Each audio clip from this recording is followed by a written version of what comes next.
everyone, and welcome to this month's workshop all about Christmas mini sessions. So each year many photographers use seasons like Christmas, Easter to create mini sessions or promotions around their business in order to boost sessions and sales, obviously. So for this workshop, I'm going to talk about how I personally do Christmas mini sessions, how they're really easy to do, anyone can do them, how they can be low priced and effective and less work for you and your business, and how you can do this every single year without having to spend certain amount on setups and things like that every year if you want to keep on doing them. So I'm going to go through everything you need to know, and hopefully you can get some mini sessions done this year, next year, and more years to come.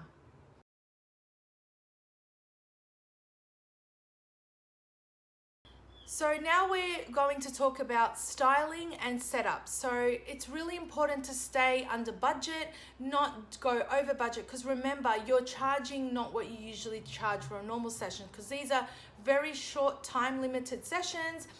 There's only a few images included and you want the client in and out, and sometimes you could be booking back-to-back clients. So for styling, I really like to keep it simple. Now, if I have a lot of mini sessions, Christmas mini sessions booked, I like to have two options of setups just to give clients an option of what they want. But for every client, I like to ask them to choose one setup, because I don't want to be if my sessions are going to take 30 minutes to 40 minutes, that's just going to take time, me unpacking this setup and then putting in another setup, unless one of the setups are really straightforward and simple.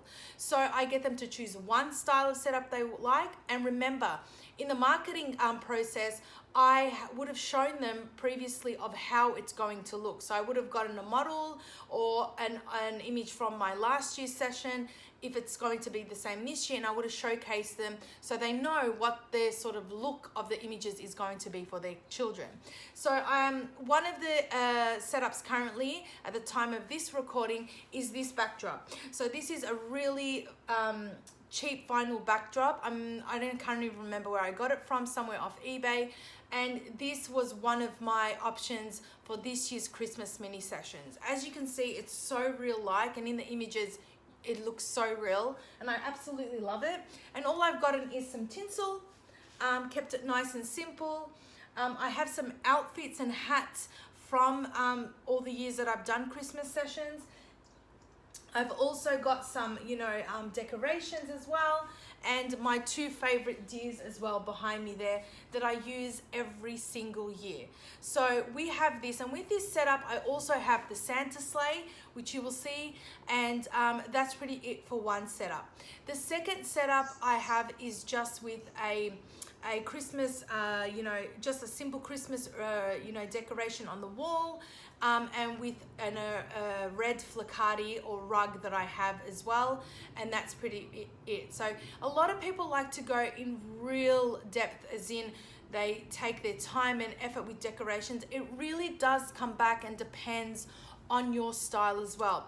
But over the years, I've just started to develop a really simple, straightforward style, because that's what I like. I like minimalism. I actually, in my life, I've started to use minimalism and trying to keep everything simple and straightforward and clean and fresh. So it's come into my business and my style of photography as well. But that's just me. So whatever it is you have, it's really important to stick to maximum 2 setups. Have your clients choose one setup, and then once they come in, because you're giving them a limited small amount of images, it doesn't take you long to do, and that's why you don't even need 2 setups as well. So this is pretty much exactly what I use. So this is one setup, and then you will see the other setup as well, just with some tinsel or some Christmas wreath and things like that, and that's pretty much it. But the highlight of this setup is obviously my Santa sleigh that I have.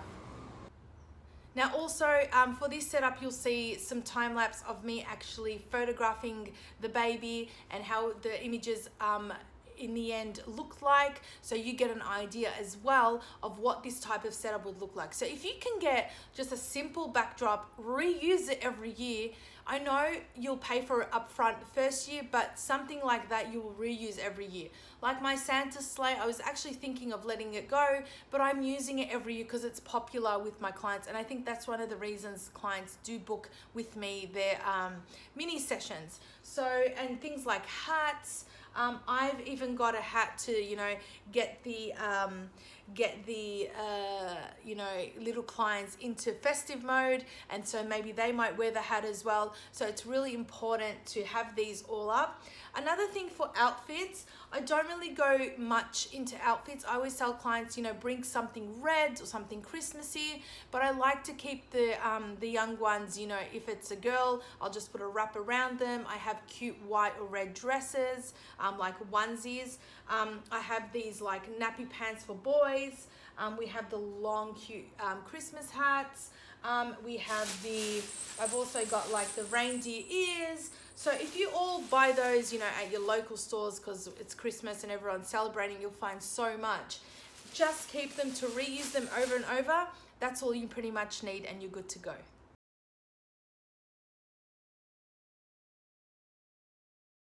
In this part of the workshop, I'm going to show you how I market my Christmas sessions. It's really simple because it's such a short duration of time. You can start to market it at about roughly November, which I would say is a good time.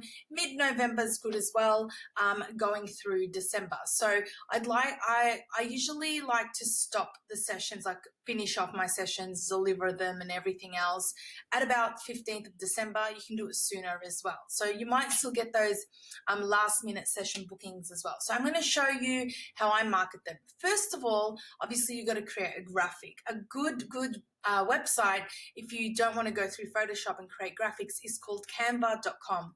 So you can go there, select a Facebook post template, Instagram, whatever it is, and you can create. And I like to use that because it's quick and easy. My VAs use that as well, my whole team, in which they create the graphics for me. It's so simple to use. My 11-year-old uses it sometimes. So what you would do in there, you'll drag and drop your images and just add the details on there. Now, this is the image we've created in Canva.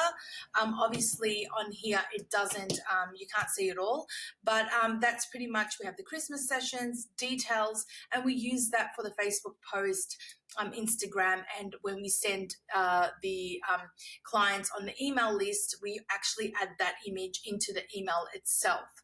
So I like to keep my bookings really easy to book. So in saying that, because I'm a newborn maternity photographer mainly, I don't want to be going back and forth. So we have set dates and we have set times. And this is why we've decided the past 2 years to get clients to book off the website. So they would go to photographybyrochelle.com, select mini sessions, and then we've got down here the selection dates that's available, times as well. Obviously, we always go update that, etc.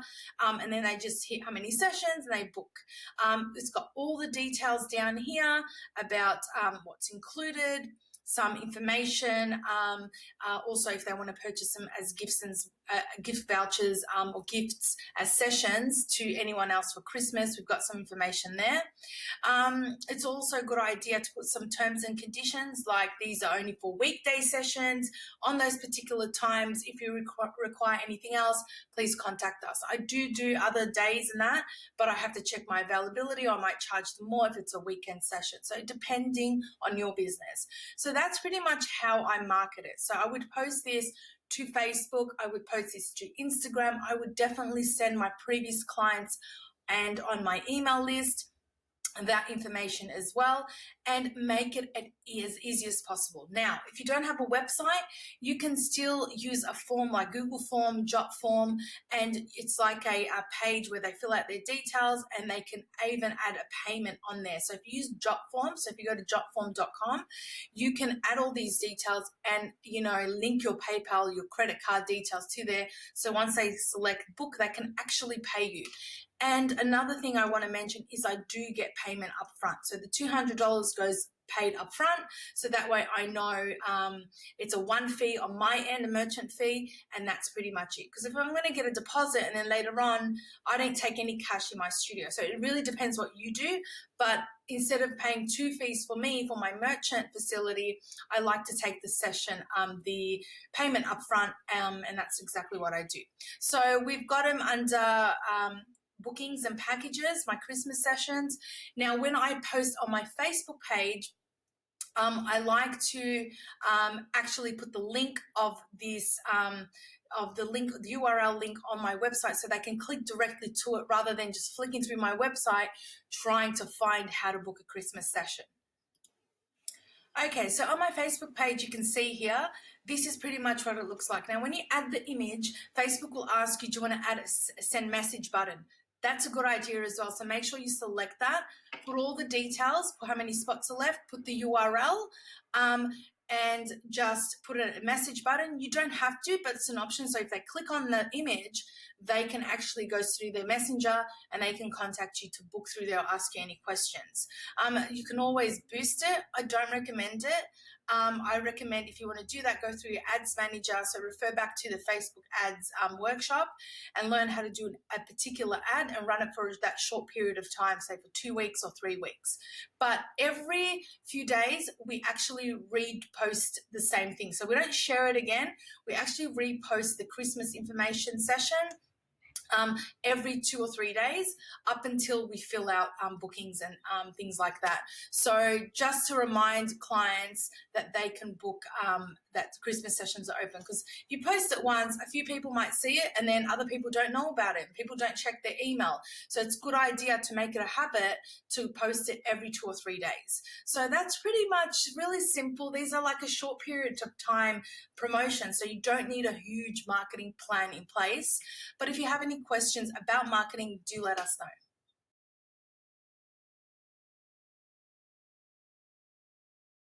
Okay, so we're going to talk about in this section all about how to price it and how to package it. So in front of you, you'll see my actual poster that we created for the Christmas mini sessions, and usually every year it's pretty much the same. Only difference probably would be is the actual picture itself, so the actual image. So you can see there that this I will use to post on Facebook, social media, and even add into the email that we send our clients on our VIP VIP email list. So it pretty much says it's Christmas themed backdrop, a 30-minute session, 8 digital images online, so I don't give it to them on a USB, and up to 4 people included. Only 10 bookings available. They can email us, Facebook message, or call the studio, and it's $200.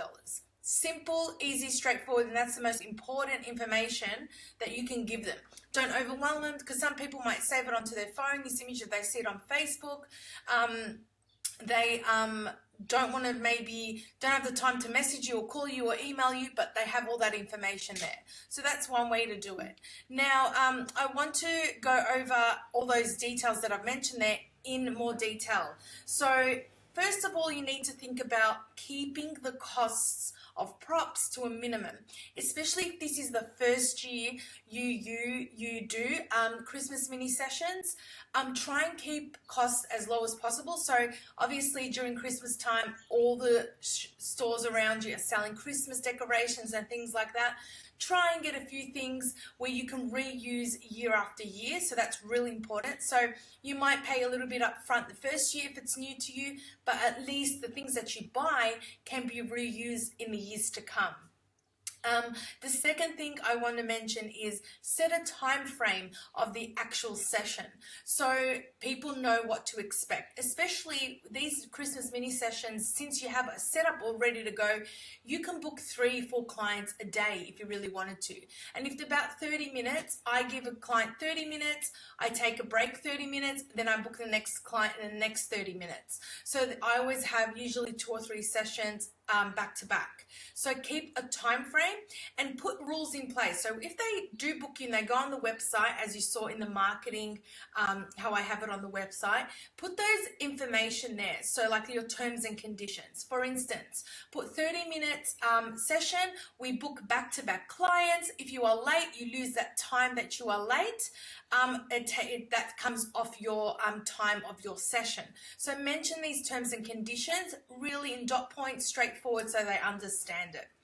The second thing you need to think about is to calculate the cost per image. So you don't want to go giving more than 10 images, I would say. So this year I gave 8 images, and because I'm not giving them on a USB, they're pretty much a download link. So I like to charge, the time that I edit them or my editor edits them. So let's say your editor charges $5 an image, or you sort of take 10 minutes on every image, and you would price yourself as $5 per image when you edit it.